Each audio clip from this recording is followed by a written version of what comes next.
Shalom beloved people, kita jumpa lagi dalam pengajaran firman iman kali ini. Saya berdoa semua baik-baik dan sehat-sehat saja dalam pemeliharaan Tuhan. Amin. Minggu ini kita akan fokus untuk melepaskan kuasa pedang roh firman Tuhan untuk hal-hal spesifik dalam bidang finansial, seperti terobosan untuk penyelesaian hutang dan lain-lain. Kenneth E. Hagin, salah seorang hamba Tuhan yang dipakai Tuhan dalam kebangkitan kegerakan Pentakosta dan pengajaran firman iman yang prominent, pernah menunjukkan kebenaran firman Tuhan bahwa salah satu faktor yang sangat penting yang terlibat dalam terobosan di bidang finansial adalah pelayanan malaikat. Sayangnya, tidak banyak anak Tuhan yang memahami kebenaran ini. Itu sebabnya kita akan melihat sebentar hal mendasar yang penting untuk kita pahami, sehingga iman kita dapat dibangun dan kita dapat menikmati semua yang Tuhan sudah sediakan, termasuk pelayanan malaikat secara maksimal. Firman Tuhan menyatakan dalam kitab Ibrani bahwa Tuhan memang menyediakan pelayanan malaikat-malaikatnya untuk kepentingan anak-anaknya. Ibrani 1 ayat 14 mengatakan, bukankah mereka semua adalah roh-roh yang melayani, yang diutus untuk melayani mereka yang harus memperoleh keselamatan? Bapa Surgawi kita telah mengutus pasukan malaikatnya untuk melayani kita semua, anak-anak Tuhan, para pewaris keselamatan ini. Ini adalah anugerah yang Bapa Surgawi kita telah sediakan untuk kita nikmati. Namun sayangnya, banyak anak-anak Tuhan tidak mengetahui akan apa yang sudah disediakan Bapa Surgawi untuk mereka. Ada juga sebagian lagi yang mengetahui akan hal ini. Namun sayangnya pula, sekalipun mereka mengetahui akan hal ini, mereka tidak mengetahui bagaimana untuk memperoleh pelayanan malaikat-malaikat itu untuk hal-hal yang mereka butuhkan secara spesifik. Mazmur 103 ayat 19 mengatakan, Tuhan sudah menegakkan tahtanya di sorga dan kerajaannya berkuasa atas segala sesuatu. Kerajaan Allah Bapa kita berkuasa atas segala sesuatu, yang berarti perkara-perkara finansial juga termasuk di bawah kekuasaan Allah Bapa kita. Lebih jauh lagi, ini berarti bahwa pelayanan malaikat-malaikat Tuhan juga mencakup hal-hal yang berhubungan dengan keuangan dan terobosan finansial. Satu ayat setelah Mazmur 103 ayat 19 tadi menyingkapkan kepada kita prinsip kerja para malaikat yang diutus Bapa untuk melayani kita itu. Mazmur 103 ayat 20 mengatakan, pujilah Tuhan, hai malaikat-malaikatnya, hai pahlawan-pahlawan perkasa yang melaksanakan firman-Nya dengan mendengarkan suara firman-Nya. Malaikat-malaikat Tuhan yang disebut dalam ayat ini sebagai pahlawan-pahlawan perkasa melaksanakan kehendak Bapa Surgawi kita dengan mendengarkan suara firman-Nya. Ini menegaskan lagi kepada kita pentingnya memperkatakan firman Tuhan. Ketika kita memperkatakan firman Tuhan, kita bukan hanya sedang membangun iman kita, memprogram roh kita, dan melepaskan kuasa pedang roh dan obat surgawi firman Allah, tapi kita juga sedang melepaskan pernyataan-pernyataan yang mengarahkan pasukan malaikat Tuhan untuk mengerjakan hal-hal yang spesifik yang kita butuhkan pada saat itu. Ada begitu banyak hal yang dapat dikerjakan malaikat-malaikat Tuhan. Namun bagaimana kita dapat mengarahkan mereka melaksanakan hal-hal spesifik yang paling kita butuhkan di suatu waktu tertentu? Mazmur 103 ayat 20 ini menunjukkan jalannya. Berikan suara kita untuk menyuarakan firman yang berhubungan dengan kebutuhan kita itu. Mengapa? Sebab dikatakan tadi, mereka melaksanakan kehendak Bapa kita dengan mendengarkan suara firman-Nya. Haleluya! Hal penting kedua yang kita perlu ketahui dalam hal pelayanan malaikat adalah bahwa mereka meresponi otoritas tertinggi di dalam kerajaan sorga. Filipi 2 ayat 9-11 mengatakan, itulah sebabnya Allah sangat meninggikan dia dan mengaruniakan kepadanya nama di atas segala nama, supaya dalam nama Yesus bertekuk lutut segala yang ada di langit, dan yang ada di atas bumi, dan yang ada di bawah bumi, dan segala lidah mengaku Yesus Kristus adalah Tuhan bagi kemuliaan Allah Bapa. Allah telah meletakkan segala sesuatu di bawah kekuasaan Yesus. Kuasa dan otoritas tertinggi yang dimiliki oleh Yesus itu dianugerahkan kepada gereja Tuhan, yaitu kita, anak-anak Allah ini, untuk kita pergunakan memerintah di dunia ini. Efesus 1 ayat 20-22 mengatakan, yang dikerjakannya di dalam Kristus dengan membangkitkan dia dari antara orang mati dan mendudukan dia di sebelah kanannya di sorga, jauh lebih tinggi dari segala pemerintah dan penguasa dan kekuasaan dan kerajaan dan tiap-tiap nama yang dapat disebut, bukan hanya di dunia ini saja, melainkan juga di dunia yang akan datang. Dan segala sesuatu telah diletakkannya di bawah kaki Kristus, dan dia telah diberikannya kepada jemaat sebagai kepala dari segala yang ada. Segala yang ada di langit, atau dalam bahasa Inggris heaven atau sorga, yaitu malaikat-malaikat Tuhan. Segala yang ada di bumi, manusia dan segala isi dunia ini, segala yang ada di alam semesta ini, dan segala yang ada di bawah bumi, iblis dan setan-setannya, telah diletakkan Allah di bawah kaki Kristus. Mereka semua ada di bawah kekuasaannya, bertekuk lutut kepadanya. Kekuasaan Yesus yang duduk di sebelah kanan Allah jauh lebih tinggi dari segala pemerintah dan penguasa dan kekuasaan dan kerajaan dan tiap-tiap nama yang dapat disebut, bukan hanya di dunia ini saja, melainkan juga di dunia yang akan datang itu, ada di dalam namanya. Itu sebabnya dikatakan, supaya dalam nama Yesus bertekuk lutut segala yang ada di langit dan yang ada di atas bumi dan yang ada di bawah bumi. Selanjutnya, nama Yesus itu telah dianugerahkan kepada jemaat, yaitu kita, anak-anak Allah. Dengan kata lain, kita diberi otoritas atau hak khusus untuk mempergunakan kekuasaan yang ada di dalam nama Yesus itu untuk memerintah di bumi ini sesuai dengan kehendak Allah, yaitu sebagaimana telah Dia nyatakan dalam firman-Nya. Ibrani 1 ayat 4 dan 6 mengatakan, jauh lebih tinggi daripada malaikat-malaikat, sama seperti nama yang dikaruniakan kepadanya, jauh lebih indah daripada nama mereka. Dan ketika ia membawa pula anaknya yang sulung ke dunia, ia berkata, semua malaikat Allah harus menyembah dia. Malaikat-malaikat yang ada di sorga tunduk kepada kekuasaan di dalam nama Yesus itu. Karena itu, nama Yesus adalah otoritas yang dianugerahkan kepada kita untuk mengarahkan pelayanan malaikat di dalam hidup kita. Jadi, kita melihat bahwa malaikat-malaikat melaksanakan kehendak Allah dengan mendengarkan suara firman-Nya, dan mereka tunduk kepada kekuasaan di dalam nama Yesus. Karena itu, dengan otoritas yang dianugerahkan kepada kita itu di dalam nama Yesus, kita mengarahkan pelayanan malaikat-malaikat Tuhan untuk kebutuhan-kebutuhan spesifik yang sedang kita hadapi dengan memperdengarkan firman Tuhan di dalam nama Yesus.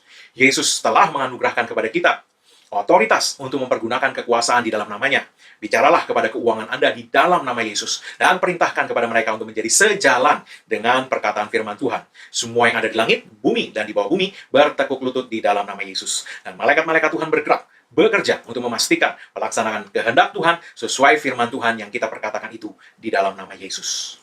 Hari ini kita akan memperkatakan deklarasi-deklarasi yang membantu kita menegakkan otoritas atas persoalan-persoalan keuangan dengan mempergunakan kuasa penciptaan Allah yang terkandung di dalam firman-Nya dan kekuasaan yang maha tinggi di dalam nama Yesus. Lukas 17 ayat 6 mengatakan, jawab Tuhan, kalau sekiranya kamu mempunyai iman sebesar biji sesawi saja, kamu dapat berkata kepada pohon ara ini, terbantunlah engkau dan tertanamlah di dalam laut, dan ia akan taat kepadamu. Dengan kuasa firman Tuhan dan nama Yesus, Anda juga dapat berbicara kepada gunung-gunung finansial di dalam hidupmu, dan melihat mereka semua disingkirkan. Haleluya! Sekarang, mari kita mulai mendeklarasikan deklarasi berikut untuk menegakkan otoritas kerajaan Allah atas keuangan Anda. Yang pertama, untuk meruntuhkan gunung hutang. Anda dapat mengambil catatan atau bukti-bukti hutang, kredit card, tagihan, atau apapun juga yang mewakili hutang-hutang Anda. Dan dengan keberanian percaya, deklarasikan perkataan berikut dengan otoritas firman Allah. Katakan, di dalam nama Yesus dan dengan otoritas firman Allah yang kudus, saya memanggil sebagaimana Allah memanggil terang di tengah kegelapan, dan terang itu jadi. Saya memanggil semua hutang-hutang ini lunas terbayar.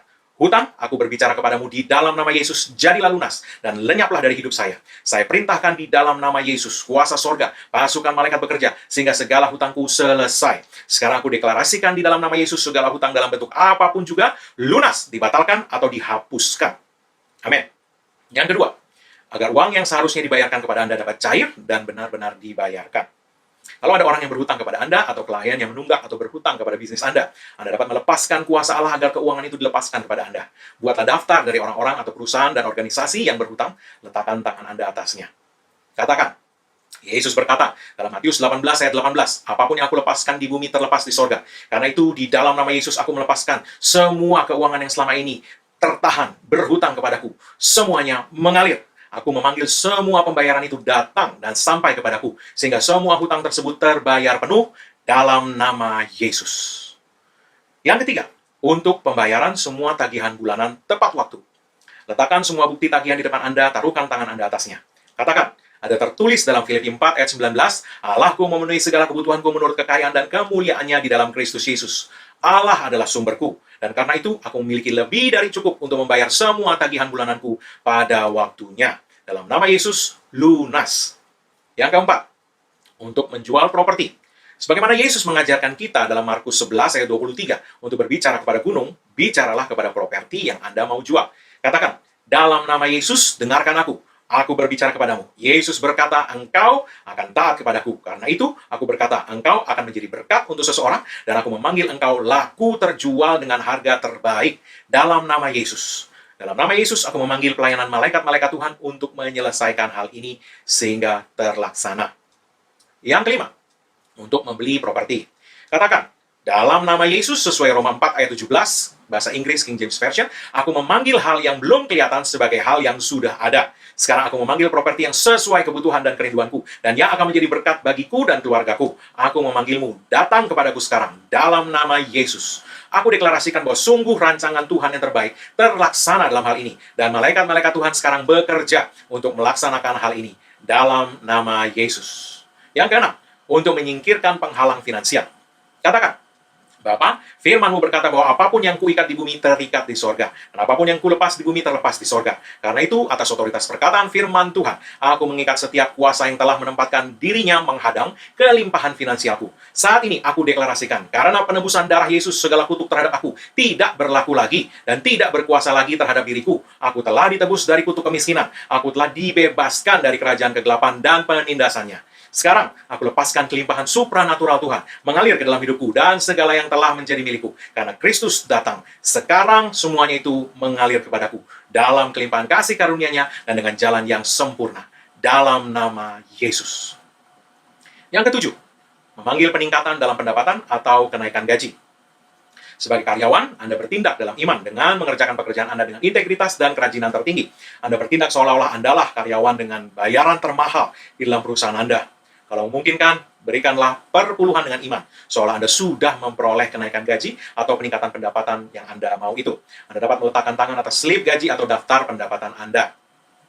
Sekarang katakan, Bapa Sorgawi, aku memanggil peningkatan saat aku memuliakan Engkau dengan buah pertama dari pertambahanku. Aku bersyukur atas pekerjaanku. Sekarang aku deklarasikan di dalam nama Yesus pelipat gandaan atas penghasilanku. Sesuai Amsal 3 ayat 9-10, aku akui bahwa aku menerima imbalan yang berlimpah atas pekerjaanku, baik secara kreatif, posisi, maupun keuangan. Yang kedelapan, untuk peningkatan investasi dan akun bank Anda. Letakkan tangan Anda atas daftar investasi dan akun bank Anda atau statement bank Anda. Katakan, dalam nama Yesus, aku memanggil kelimpahan sebagaimana aku memuliakan Tuhan dengan keuangan dan kecukupanku. Lumbung-lumbungku, yaitu segala investasi dan akun bankku, semua diisi penuh sampai melimpah-limpah, dan bejana pemerahanku meluap dengan air buah anggurnya, sesuai Amsal 3 ayat 9 dan 10. Yang kesembilan, untuk pekerjaan. Katakan, dalam nama Yesus, sekarang aku hancurkan dan singkirkan segala percaya yang salah yang membatasi diriku sendiri, baik mengenai kemungkinan di mana aku dapat bekerja, atau seperti apa jenis pekerjaan yang tersedia bagiku. Aku membuka diriku kepada kemungkinan-kemungkinan dari Tuhan yang tidak ada batasnya. Aku memanggil di dalam nama Yesus pekerjaan yang sempurna bagiku, yang memuaskanku, dengan pendapatan yang sangat baik, termanifestasi bagiku. Aku berkata dalam nama Yesus bahwa Tuhan selalu menempatkan aku di tempat yang tepat, di waktu yang tepat, sebab roh Tuhan memimpin aku, sesuai Amsal 16 ayat 9 dan Roma 5 ayat 17. Amin. Haleluya. Hari ini kita telah dilengkapi dengan perkataan-perkataan iman untuk kita pergunakan dalam segala keadaan keuangan yang umumnya dihadapi. Tentu, Anda dapat menyesuaikan semua ini dengan kebutuhan spesifik Anda. Misalnya, Anda dapat mempergunakan deklarasi untuk properti dan menggantinya dengan alat transportasi kalau memang itu yang sedang Anda butuhkan, dan lain-lain. Hal yang sangat penting untuk kita perhatikan bahwa Anda hanya memperkatakan hasil akhir yang Anda rindukan. Jangan membatalkan sendiri deklarasi yang Anda sudah ucapkan dalam iman ini dengan perkataan-perkataan yang berlawanan dengan itu di lain waktu. Manifestasi dapat saja tidak langsung terlihat. Tetapi sebagaimana Ibrani 10 ayat 23 katakan, berpeganglah teguh dalam pengakuan pengharapan kita. Jangan ucapkan perkataan yang bertentangan dengan deklarasi yang Anda sudah lepaskan dalam iman. Ingat mengenai konsistensi iman yang sudah kita pelajari beberapa waktu yang lalu. Ucapkan dengan sepenuh hati apa yang Anda rindukan dan sungguh-sungguhlah dengan hal itu. Berbicaralah seorang setiap perkataan itu pasti akan terlaksana. Dan dengan demikian Anda akan lebih waspada dengan setiap ucapan yang keluar dari mulut Anda. Dalam menantikan manifestasi, bangun terus iman Anda dengan deklarasi yang membangun iman, yang mempersiapkan roh kita untuk terobosan finansial. Amin. Bapak Ibu Saudara yang dikasih Tuhan, sebelum kita menerima doa berkat, saya akan berdoa untuk semua yang sakit dan untuk segala kebutuhan Anda. Mari, untuk Anda yang sakit, terlebih dahulu angkat kedua tangan Anda di hadapan Tuhan. Ada tertulis oleh bilur-bilur Yesus, engkau sudah sembuh. Oleh sebab itu aku perkatakan, kesembuhan ilahi, kesembuhan sempurna, pemulihan sempurna, dan kesehatan ilahi yang sempurna dalam nama Yesus atas setiap orang. Aku patahkan kuasa sakit penyakit dan kelemahan tubuh dalam nama Yesus. Dalam nama Yesus, iblis angkat semua gejala yang kamu coba tunjukkan untuk memperlihatkan seolah-olah firman Tuhan tidak bekerja, menyingkir daripada tiap-tiap orang sekarang. Dalam nama Yesus. Sebagaimana firman Tuhan katakan kau telah sembuh, sekarang dalam nama Yesus, jadilah sembuh. Amin. Sekarang, untuk Anda yang memiliki kebutuhan apapun, mari angkat kedua tanganmu sekali lagi di hadapan Tuhan. Ada tertulis bahwa Allahku memenuhi segala kebutuhanmu menurut kekayaan dan kemuliaannya dalam Kristus Yesus. Oleh sebab itu, dalam nama Yesus, iblis hentikan setiap pekerjaanmu yang berusaha mencuri dari hidup anak-anak Tuhan ini. Dan tinggalkan mereka. Dalam nama Yesus, pasukan malaikat Tuhan bekerja dan pastikan segala supply supranatural sorga sampai kepada tiap-tiap orang. Dalam nama Yesus. Sehingga setiap kebutuhan dari tiap-tiap orang terpenuhi. Tidak menurut ukuran dunia, tapi menurut kekayaan dan kemuliaan Allah sendiri di dalam Kristus Yesus. Dalam nama Yesus. Amin. Kita akan menerima doa berkat. Mari sekali lagi angkat kedua tangan kita di hadapan Tuhan. Sekarang terimalah berkat Tuhan. Karena apa yang Yesus Kristus telah kerjakan bagi kita di kayu salib, karena curah darahnya, karena penebusan yang sempurna, maka sekarang tidak lagi penghukuman bagi setiap orang yang ada dalam Kristus Yesus. Engkau telah ditebus, harganya telah dibayar lunas, oleh sebab itu setiap kutuk tidak berlaku lagi dalam hidupmu. Yang ada hanyalah berkat Tuhan, tercurah berlimpah-limpah memberkati engkau dalam segala hal. Oleh berkat Tuhan itu engkau naik terus, tidak turun, kau jadi kepala bukan ekor. Karena apa yang disentuh tanganmu dibuat Tuhan berhasil. Dengan panjang umur Tuhan mengenyangkan engkau, dan Tuhan memperlihatkan padamu keselamatan daripadanya. Umurmu minimal 120 tahun, dan dipenuhi dengan hari-hari yang baik dari Tuhan. Dalam nama Yesus, tidak ada yang jahat mendekat kepadamu, dan tidak ada tulah mendekat kepada kemah kediamanmu. Sebab tempat perlindunganmu dan kubu pertahananmu, Allahmu yang kau percayai. Dalam nama Yesus. Amin. Haleluya. Bapak Ibu saya dikasih Tuhan, saya berdoa segala kelimpahan dan berkat Tuhan terus menyertai Anda sepanjang minggu ini. Sampai jumpa lagi dalam pengajaran firman iman berikutnya. Tuhan Yesus memberkati.